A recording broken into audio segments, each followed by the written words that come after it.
35절, 36절을 제가 한 번 더 읽어드릴게요. 다음날 요한은 자기 두 제자와 함께 다시 그곳에 서 있다가 예수께서 지나가시는 것을 보고 말했습니다. 보라, 하나님의 어린 양이시다. 세례 요한이 광야에서 외치는 소리로 예수님의 첩경을 마련하는 사명을 감당할 때 많은 사람들이 회개하고 그리고 세례 요한에게 세례를 받았습니다. 그리고 상당수가 세례 요한의 제자로 입문하는 그런 일들이 벌어지기도 했습니다. 그래서 여기 37절에 보니까 그 말을 듣고 요한의 두 제자가 그랬습니다. 이 두 제자도 이 시기에 세례 요한의 제자가 된 그런 사람을 말하는데, 한 사람은 요한복음의 저자인 요한, 그리고 또 한 사람은 오늘 이야기의 주인공인 안드레입니다. 그래서 40절에 보니까 예수를 따라간 두 사람 중 한 사람이 바로 시몬 베드로의 동생 안드레라고 소개를 하고 있습니다. 그래서 이제 그 지난주에 이어서 베드로에 이어서 오늘은 두 번째 이제 안드레라는 제자를 우리가 보면서 예수님 만난 사람이 어떤 사람인지 우리가 교훈을 얻기를 소망합니다. 36절에 보니까 요한이 말하기를 보라, 하나님의 어린 양이시다, 이렇게 말하고 있습니다. 세례 요한은 요한복음 1장에서 벌써 이 이야기를 두 번 언급했습니다. 첫 번째는 29절을 보면 예수님이 요단강 건너 베다니에 있는 요한에게 세례를 받으러 오실 때, 그 요한이 세례를 받으러 오시는 예수님을 바라보시면서 이렇게 얘기했어요. 보시오, 많은 사람들 앞에서 보시오, 세상 죄를 지고 가는 하나님의 어린 양이십니다. 이렇게 많은 사람들 앞에서 선포를 했습니다. 그리고 이제 29절 에서도, 그리고 그 다음 날인 오늘 36절에서도 세례 요한은 여전히 예수님께 집중을 하고 있습니다. 29절에서도 예수께서 자기에게 다가오시는 것을 보고 그랬습니다. 그리고 36절에도 보니까 예수께서 이제는 지나가시는 것을 보고 그랬습니다. 그래서 보고, 본다, 이 말은 힐끗 쳐다보는 것이 아니고 뚫어지게 바라보는 것을 의미합니다. 예의주시한 것을 의미합니다. 눈여겨봤다는 것이죠. 더 나아가서 이 말은요, 어떤 영적인 감각을 가지고 바라봤다는 그런 의미가 바로 예수님을 봤다, 본다라는 그런 의미입니다. 근데 세례 요한은 예수님이 자기에게 다가오시건 아니면 자기 곁을 지나가시건 간에 세례 요한은 오늘 누구를 주목하고 누구를 바라보고 있습니까? 예수님을 주목하고 예수님을 바라보고 있었다라는 것이죠. 이게 세례 요한의 어제와 오늘의 시야라는 겁니다. 관심이라는 겁니다. 이것이 바로 구도자의 영성이라는 거예요. 구도자의 영성. 사랑하는 여러분, 구도자는, 진리를 추구하는 사람은 자신을 바라보지 않습니다.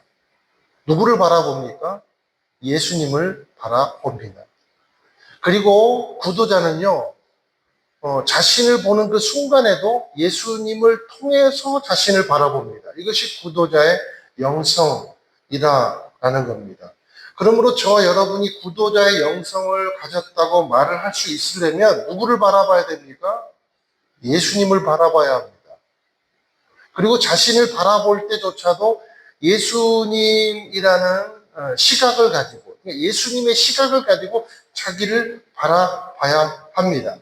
저와 여러분이 이러한 세례 요한의 구도자의 영성을 우리도 함께 갖기를 주님의 이름으로 축원을 드립니다.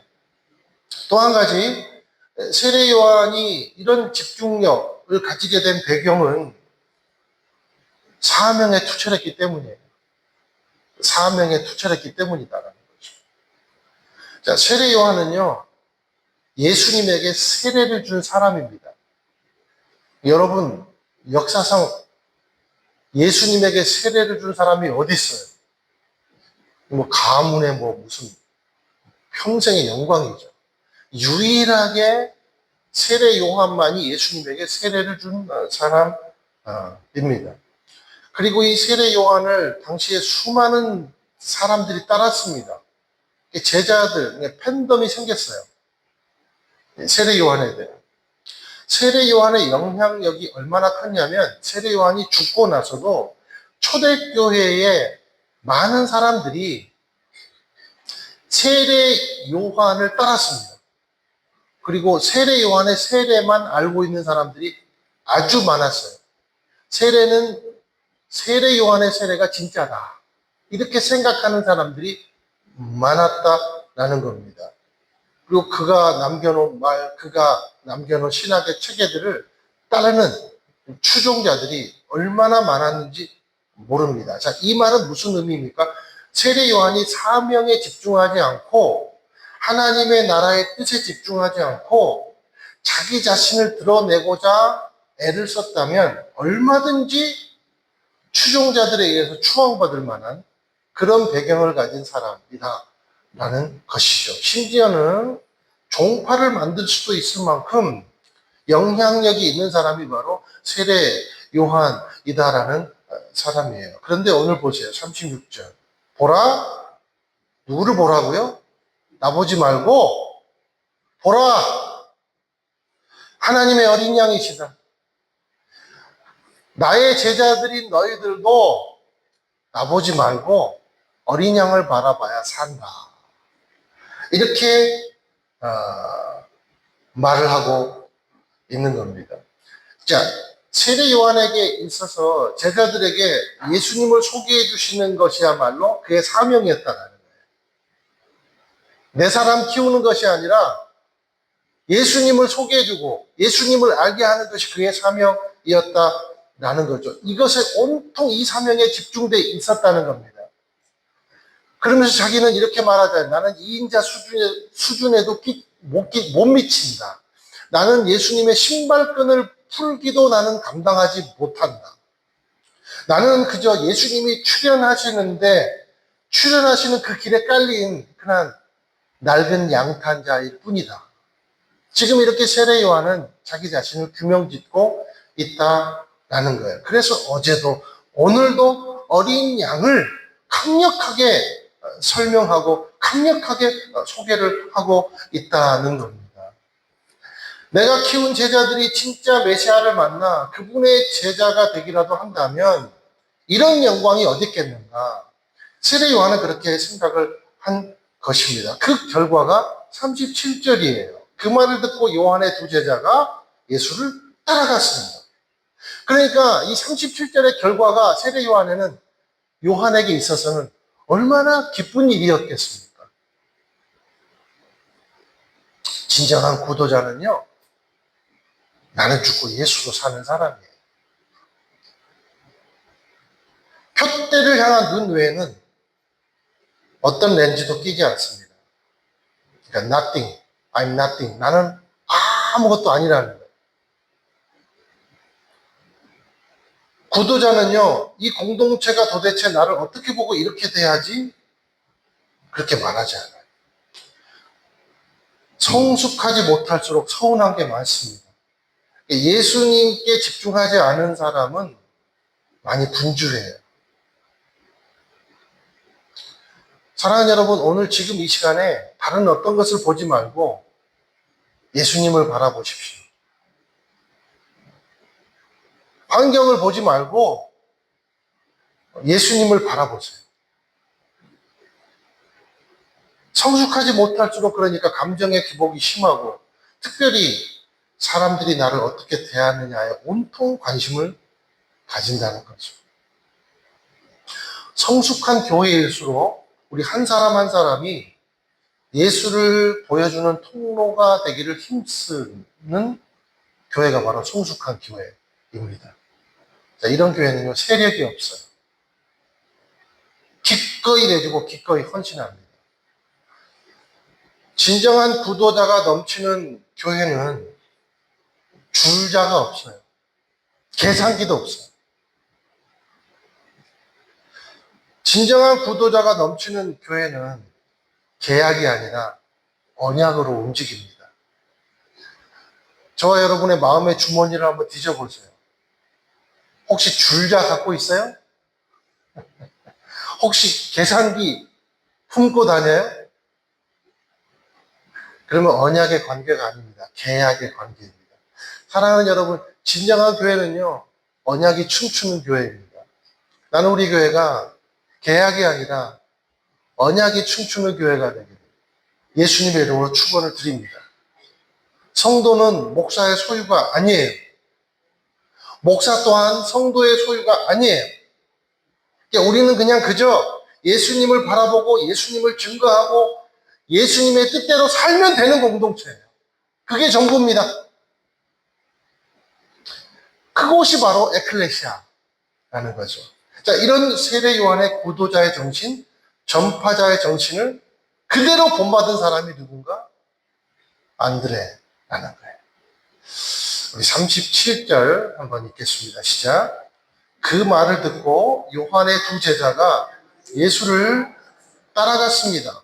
자, 세례 요한의 소개를 받고 안드레와 요한이 기꺼이 예수님을 따르기로 작정을 합니다. 그러니까 안드레가 가장 먼저 예수님의 제자가 된 거예요. 자, 여기서 우리가 37절 말씀을 통해서 그리고 이후에 안드레 행적을 보면서 안드레의 성격을 알 수 있는데 안드레가 굉장히 수용성이 강한 사람이라는 걸 알 수가 있습니다. 그리고 열린 마음의 사람이라는 것을 우리가 알 수가 있습니다. 원래 안드레가 누구의 제자였다고요? 세례 요한의 제자였습니다. 그랬는데 이 스승의 말 한마디에 예수님을 곧바로 따랐습니다. 무슨 의미입니까? 기존의 틀에 갇혀 있지 않았다는 거예요. 사랑하는 여러분, 기존의 틀에 갇혀 있지 마십시오. 기꺼이 더 큰 진리를 위해서 투신할 수 있는 유연성이 있고 과감성이 있는 사람이 바로 안드레였다라는 겁니다. 안드레는요, 세례 요한으로부터 구도자의 영성을 배운 것 같아요. 그 진리를 보는 눈이 세례 요한이 보는 것처럼 안드레에게도 있었다라는 거죠. 아마도 안드레는 스승을 굉장히 잘 따랐던 것 같아요. 스승의 말을 잘 따르고 스승이 하라는 것을 하고 스승이 좋아하는 것을 했던 것 같아요. 그러니까 아마도 스승처럼 안드레도 좀 우스꽝스러운 생각을 해보자면 스승처럼 털옷을 입고 다니지 않았을까?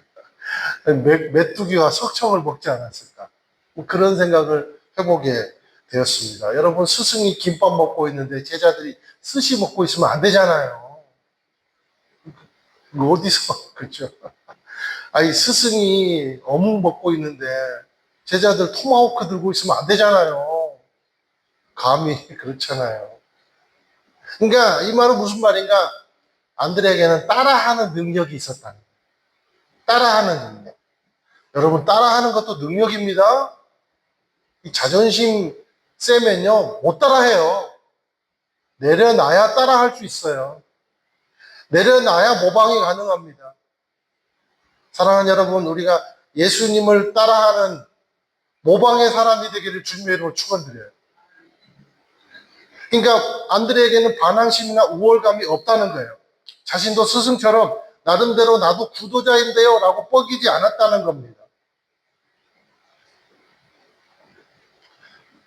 우리는 교회에서도 1인자가 되려고 해요. 여러분, 1인자 병에 걸리면, 여러분, 1인자는 병이에요. 1인자가 되려 하는 것은 병이에요, 병. 교회에서. 세상에서는 괜찮아요. 뭐 얼마든지 도전할 수 있고. 그러나 에클레시아에서는요, 1인자 정신은요, 병입니다. 이 약도 없어요. 1인자 의식은 절대로 구도자를 앞서갈 수가 없어요. 앞서려고 하다가 병만 생기고, 시기와 질투만 생깁니다. 저 여러분 안에 조금이라도 인기남, 인기녀 의식이 있다면 다 사라지게 되기를 주님의 이름으로 축원드립니다. 구도자는 1인자가 되려고 애쓰는 사람이 아니라 반응하려고 애쓰는 사람이라는 거예요.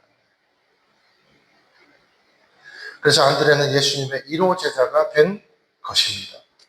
여러분, 안드레가 가만히 보니까 잘나서 1호 제자가 된 게 아닙니다. 안드레도 그 형 베드로처럼요, 시몬처럼 어부예요. 어부 출신.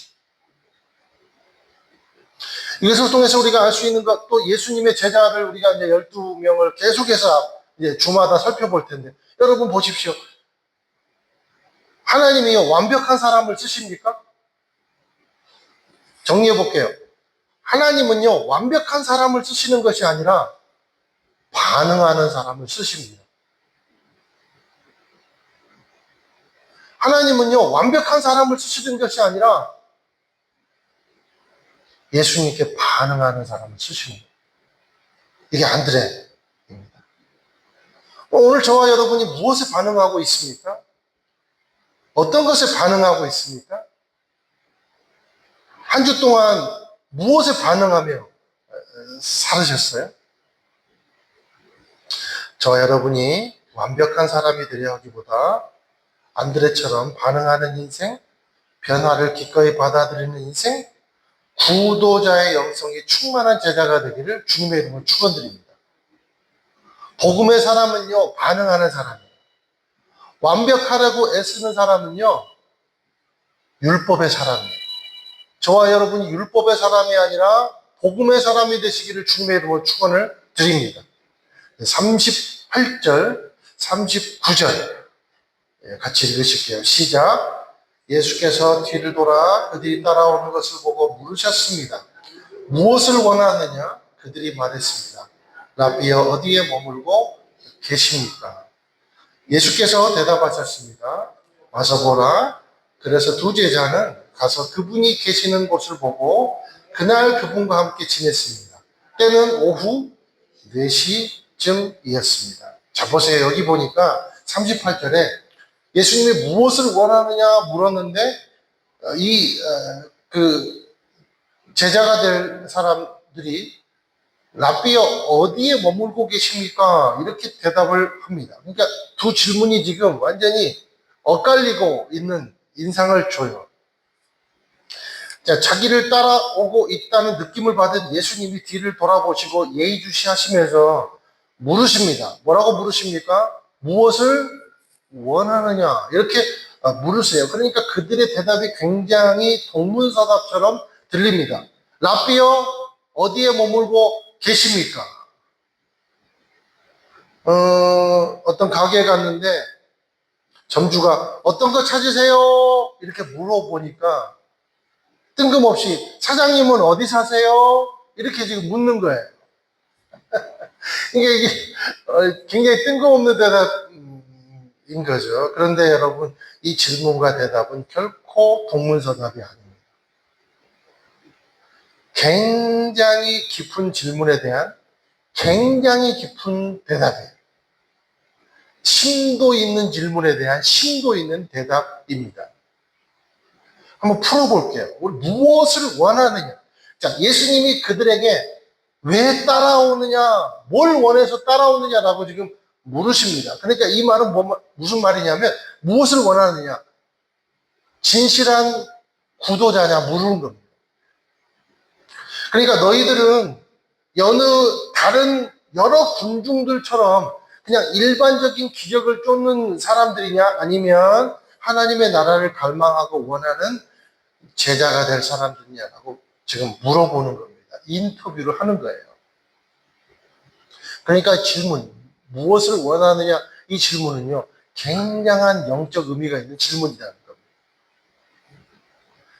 그런데 이 대답하는 안드레도 굉장히 영적으로 대답을 하고 있는 거예요. 무엇이라고 물습니까? 어디에 머물고 계십니까? 이 말은 무슨 말이냐면, 예수님을 오늘 하루만 보기를 나는 원치 않습니다.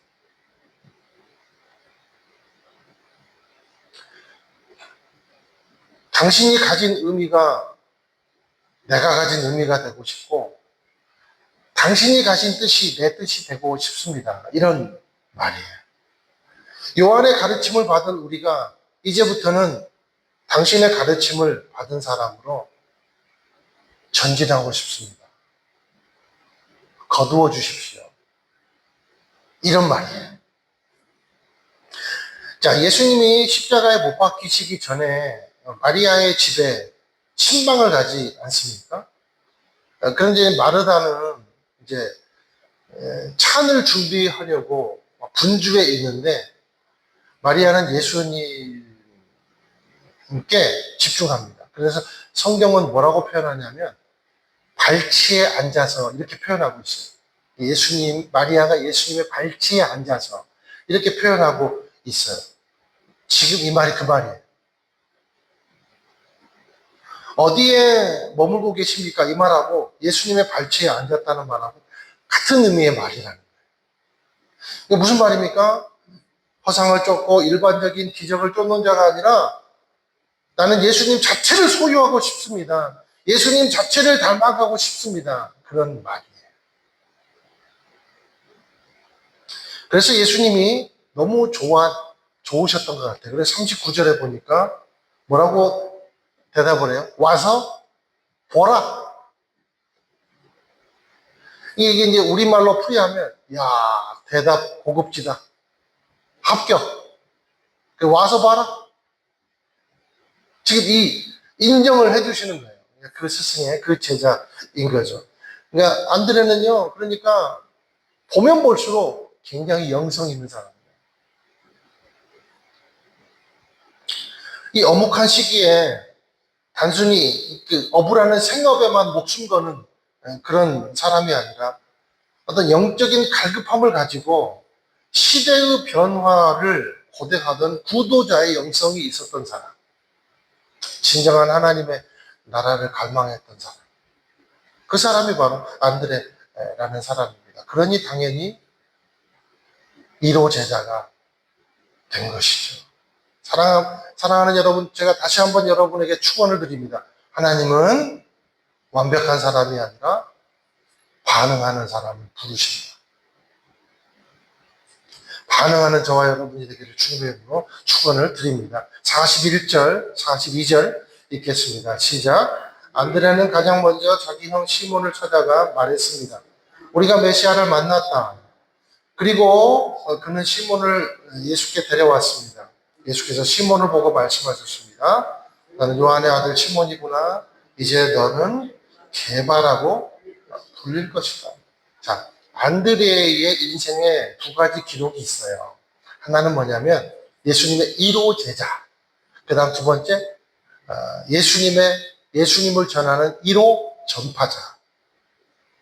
이게 안드레의 인생 기록입니다. 1호 제자, 1호 전파자. 그러니까 스승을 이어 예수님을 전하는, 세례 요한을 이어서 예수님을 전하는 최초의 전도자가 바로 안드레였다라는 거예요. 오늘 말씀 보니까 안드레가 예수님을 만나고 나서, 그러니까 메시아, 그리스도를 만나고 나서 가장 먼저 자기 형 시몬을 찾아가 뭐라고 고백합니까? 선포해요. 이야, 우리가 메시아를 만났다. 그토록 우리 민족이 기다리던 그 메시아가 바로 이분이었다. 이렇게 고백을 하고 선포를 하고 있습니다. 그러면서 시몬이 베드로죠. 나중에 베드로라는 이름으로 바뀌잖아요. 이 시몬이 안드레의 소개로 예수님을 만나면서 예수님이 이름을 게바로 이름을 지어 주는 거예요. 아람어로 게바, 그리고 헬라어로 피터, 그러니까 영어로 피터, 베드로.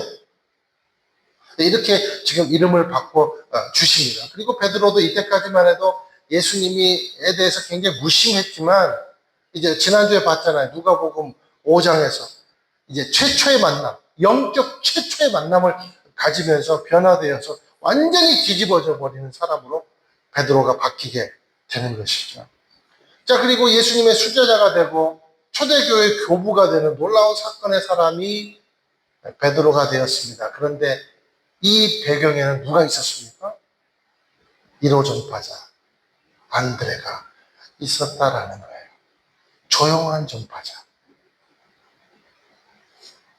저와 여러분이 조용한 전파자가 되시기를 주님의 이름으로 축원드려요.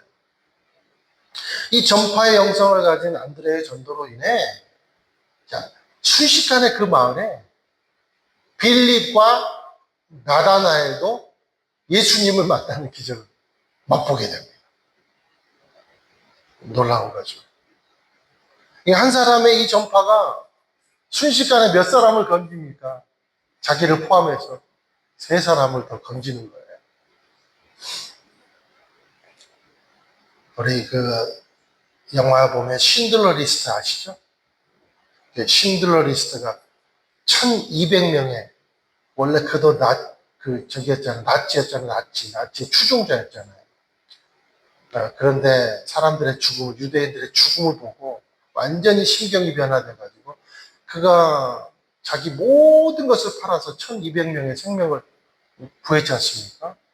그런데 나중에 계산을 해보니까 1200명의 유대인이 구한 이 유대인들이요 자손이요 8500명 이상이 됐대요. 그래서 이 유대인들이 이 신들러에게 너무나도 감사해가지고 자신의 그 틀니 잇몸에 있는 금을 빼가지고 다 이 사람들이 모아서 반지를 만들어 줬다고 합니다. 근데 이 반지 안에 이런 탈무드의 글귀가 써 있었대요. 한 생명을 구하는 자는 전 세상을 구하는 것이다. 그러니까 신들러는 1200명을 구하는 것이 아니라 1200개의 우주를 구한 거예요. 저와 여러분이 구한 한 우주가 있습니까? 우주를 구하는 전파자 역할을 감당하고 있습니까? 저와 여러분이 오늘 전하는 이 복음, 이것은요, 한 우주를 건지는 복음입니다. 안드레는 조용한 전파자입니다. 2가지 1인자 기록을 갖고 있지만 오늘 우리가 찬송한 것처럼 안드레는 이름도 없이 빛도 없이 예수님을 조력하고 예수님을 전하는 헬퍼의 역할을 감당해야 됩니다. 그러니까 구도하는 일에만 그치지 않고 전하는 사람, 다리가 되는 사람이 되었다는 거예요. 사랑하는 여러분, 저와 여러분은 구도만 하고 있는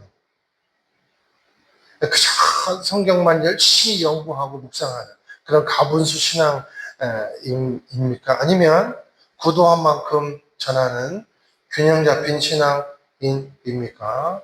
이 안드레의 2가지 영성을 저와 여러분이 갖게 되기를 예수님의 이름으로 소망합니다. 자, 안드레는 정말 순수한 연결자 역할을 잘 감당한 제자 같아요. 안드레에 대한 기록은 성경에 몇 번 드러나지도 않아요. 이런 기록을 갖고 있음에도 불구하고. 자, 볼까 예수님이 오병이어의 기적을 일으킨 사건 아시죠? 이때 빌립은요, 너희들이 가서 먹을 것을 구해와라 라고 하니까 빌립은 그때 계산기 꺼내갖고 두드리고 있어요. 5,000명을 먹이려면 지금 이 시기, 지금 아무리 케이터링 업체를 불러도 이건 안 됩니다. 이거 누가 먹입니까? 이거 돈도 없습니다. 돈이 이렇게 나와요. 예수님 불가능합니다. 이렇게 말해요. 그런데요, 안드레는요, 굉장히 단순해요. 그리고 그냥 행동해. 그러니까 어떤 계속 그냥 예수님 하라는 대로 해요.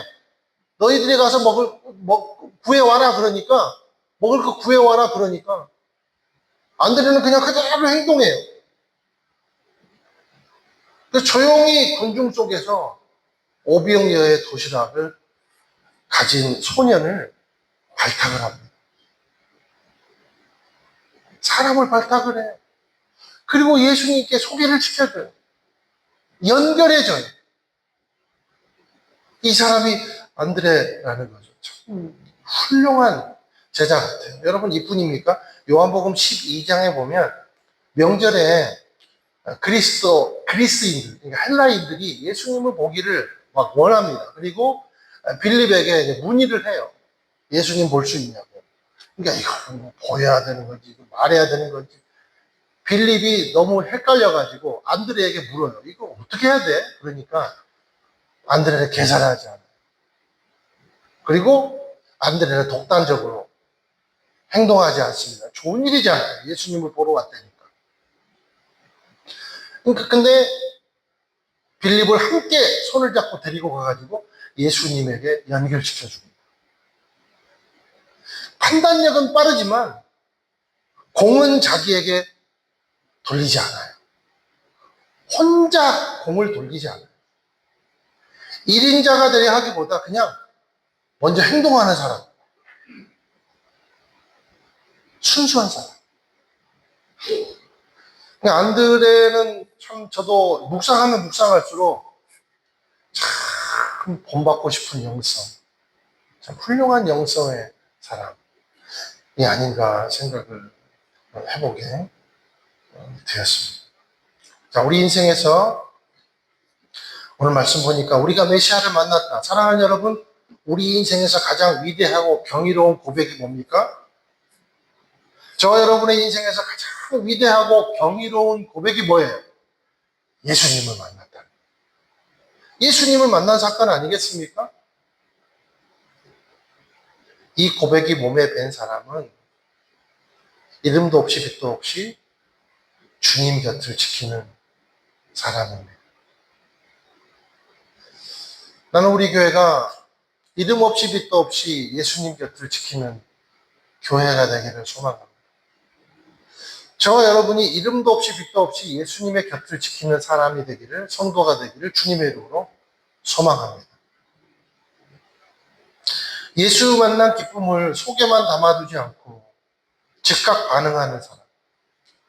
그래서 가까운 곳부터 전파할 줄 아는 전파자의 심장이 뛰는 사람. 그렇지만 조용한 구도의 사람.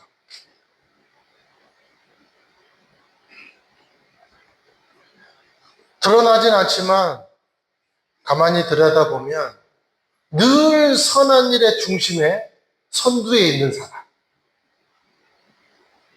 그러나 언제 그랬냐는 듯이 조용히 자기 원위치를 찾고 예수님 곁에서 호흡하고 있는 사람.